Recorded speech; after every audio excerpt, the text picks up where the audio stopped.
Hey everyone, how you doing? So, to start out this video, I'd like to ask you a simple question. Have you ever noticed a trend with certain plants in this game? Like how there's a lot of pea shooters, or how there's quite a few pulp plants that are vegetables or fruits? Well, there's one trend out of these 160 plus plants that I noticed, and I couldn't not make a fun video about it. The vine plants. For those who don't know, these are plants that wrap around your normal plants to buff them in some way, and they're super neat. Now, seeing as how this is a pretty niche group, I feel like most people have never really pushed these plants' limits. So in today's video, I want to challenge myself by answering just one question. Can you complete PVZ2 using only vine plants? It should be pretty interesting to see how far we can get, so without any further ado, let's get right into it.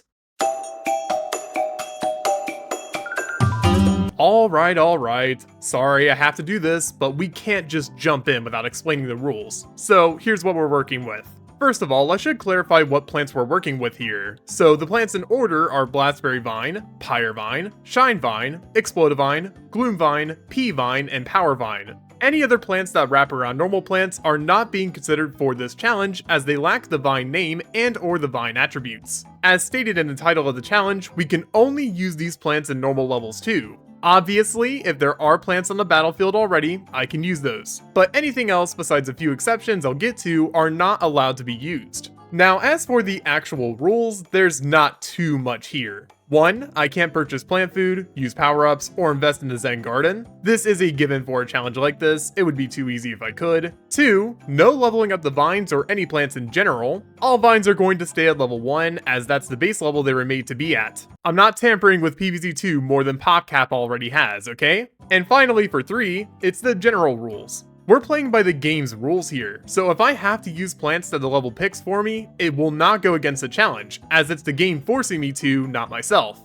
Unless I can bring at least 3 of my own plants. In that case, only vines. Now this does mean that boss fights are also fine, so it's nothing to worry about. Now with that being said, I do need to address something. Dark Age is level 15. In my last challenge video, this level was unbeatable due to my old rules. But here, I'm willing to make an exception. I would hate to lose because of a weird rule that I myself made, so I will be using Sunbeam on this level when we get there. There is just no way I'd be able to win otherwise. Oh, and finally, I'm going to be reusing my old Mint save file for this video, and I tampered with that save after I did that playthrough. So what this means is that I have a bunch of added benefits. I'm starting with more sun, I have 1 extra plant food, and I have the 8th seed slot. Now for 2 of those 3 things, I'm going to limit myself by only holding 4 plant food at any given time, and I'll be using hot potato or EM peach in the 8th slot, with the exception of those 2 plant levels because those would be genuinely terrible otherwise. I unfortunately can't do anything about the sun, but frankly, I don't think that's much of an issue, especially once you see what I'm going to deal with later on. Alright, now we'll begin our journey, so let's get into it.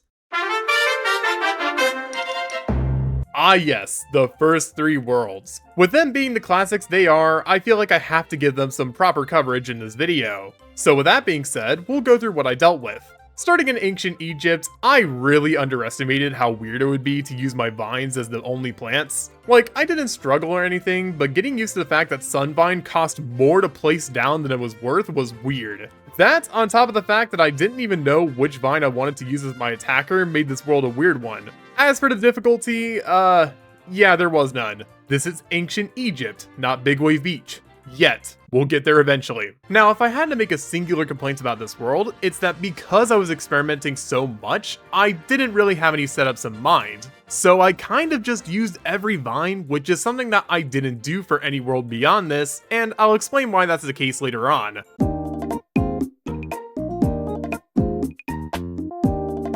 For now, all you need to know is that this world was easy. As for Pirate Seas, this one was also easy. In fact, I think it was actually easier than Ancient Egypt, because I finally figured out the strategy I wanted to use. So to explain my strat early on, we need to look at Power Vine and Gloom Vine. Power Vine does decent damage on its own, but when it's next to another Power Vine, its damage output increases significantly. This also affects its plant food, which makes it a pretty deadly plant for close quarter attacks. As for the second part of our crew, Gloom Vine does a lot of damage. In fact, if you place 3 side by side, they can kill a Conehead on their own. It's pretty crazy, so I just knew I had to use it in this world. And it did some insane numbers, let me tell ya. Now that strategy made this world pretty easy for me, but I will admit that it wasn't foolproof at that time, as I didn't really plan around how to best optimize my setup time, but I would eventually somewhat fix that in the final world in this section, Wild West. Wild West is the first world that gave me a slight scare, because Day 22, in all of its glory, was trying to frick me over again. Seriously, does this level hate challenges? But okay, besides that, most of this world's gimmicks were pretty easily dealt with. Chicken zombies? Pyrevine and Gloomvine deal with them. Piano zombies? Well, that's nothing a Powervine or 2 can't handle. Gargs? Oh, frick, the Gargs. I haven't even talked about them, have I? Alright, well, since they've been a pushover in this challenge so far, I'll say that the way I dealt with them was basically plant foods and explodivines. No fancy tricks, they just kind of die to that stuff very easily. But with that being said, they're still annoying, so I'm sure they'll show up more later on. But yeah, this world was overall kind of a breeze. So now we get to move on to some of the more difficult worlds, those being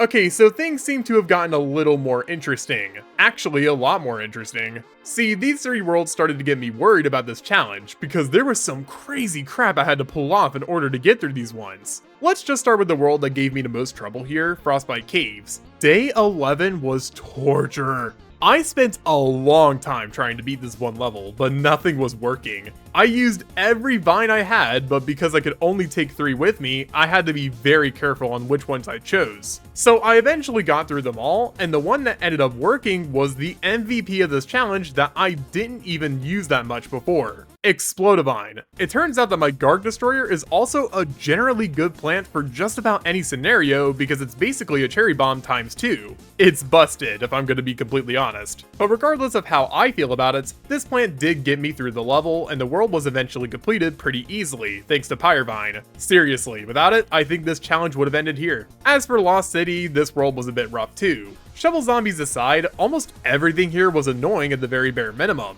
Seriously, this world is so freaking tedious if you don't have a simple counter to the 2 types of zombies that negate half of the attacking plants. It's frustrating. But I powered through this world with not many lawnmowers remaining in some cases. Oops. Now, Far Future was an interesting case here. See, this world was actually pretty tough. I can't lie, I had to get pretty creative with some of these levels. The sun-producing ones in particular made me slow down the game to normal speed just so I could focus. I wish I was kidding, and I'm embarrassed about it too. But seriously, some of the obstacles here are just flat out tedious. The All-Star Mech in particular was really annoying, so I ended up using my explodivines on that thing. And let's just say that this plant is gonna get used more and more often as this challenge goes on. You'll see. But okay, these worlds were more difficult, and I can't deny that. But with that being said, we have some even more difficult challenges to climb, so let's move on to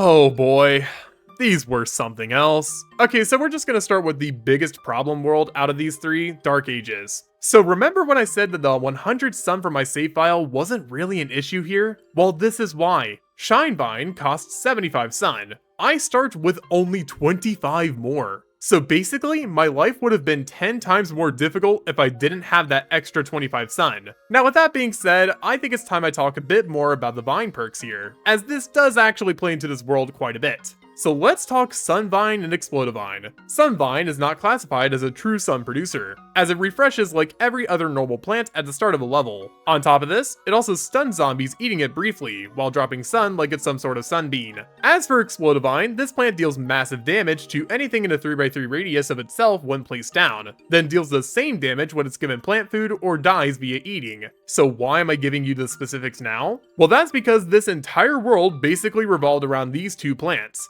Shinevine was the plant I needed to make any of this work, and Explodivine helped me clear out some of the tougher zombies here, like Jesters and Knights, as well as breaking the gravestones that had sun and plant food in them. So basically, without either plant, this world would have been impossible, simply put. I cut it close with some of these levels, and that unfortunately became the beginning of a trend for this challenge. Oh, what about the Sunbeam level? Yeah, it was pretty easy. So Dark Ages sucked, but it was also a nice learning tool for my future strategies. Spam. As for Neon Mixtape Tour, this world was honestly nearly as difficult as Dark Ages, but for a completely different set of reasons. Frankly, the zombie gimmicks were the biggest issue here. The punk zombies kicked my defense around like it was nothing, the glitter zombies trashed my gloom vines, the MC zombies broke armed explodivines, etc, etc. This world was painful, but really, it wasn't awful. No, I think Jurassic Marsh did a worse job here. So this world is painful in a normal playthrough, and I bet you can only imagine how much more annoying it was in this challenge. My entire game plan at this point in the adventure was to basically spam explosive vines once I farmed enough sun for my shine vines. It's super inconvenient, but it does work, kind of. At least for this world, the worst gimmicks are the dinosaurs, so it could have been a whole lot worse. But overall, these 3 worlds were completed in a rule set. So that just leaves 2 remaining, those being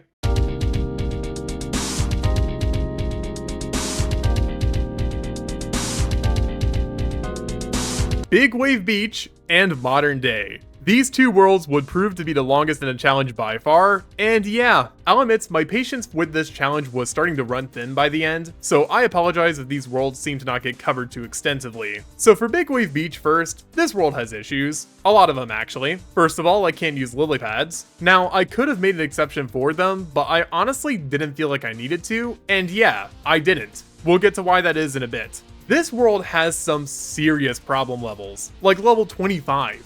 This level requires so much micromanaging that I honestly thought it was impossible. But no, if you play your cards right, it's somehow beatable. And that's a shame because level 28 is even tougher. Now this level is one that you might recognize from my Mint video as one of the impossible ones. And that's due to the goal of not losing more than 5 plants. So with that in mind, I figured I would be fine playing somewhat safe here. And yeah, I tried my best. But oh, I got overwhelmed. Okay, round 2 then. This time I'll be safer, and oh no, that's not good. Oh, I'm gonna say it, this level's impossible.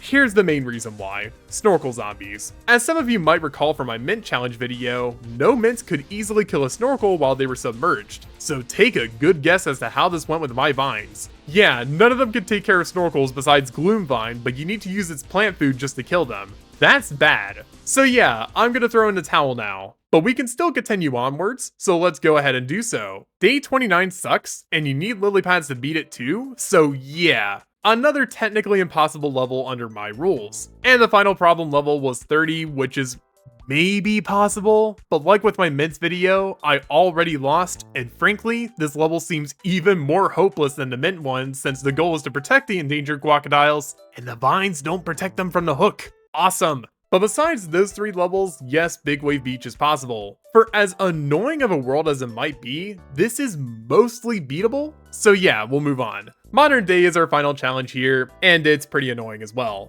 I will say that I accidentally used a power up here. Oops. I also decided to bring Gold Leaf as my weird hindrance plant, so yeah, obviously some levels have it, so don't look at me weirdly if you see any footage of it with the tiles. Anyways, with the world itself, the portals make it so that other world zombies can just come right in and demolish whatever setup I was making, which was tedious. And on top of that, I had to deal with all-stars, gargs, newspapers, balloons, and more. Almost everyone here can be easily killed by explosive vines, so I basically resorted to a stalling setup for this world. And all things considered, yeah, it worked. There were a few challenge levels, like the Sun Gold ones and Day 30, but honestly, everything here is more than beatable, provided that you're willing to lose some lawnmowers. So, can you complete PVZ2 using only vines?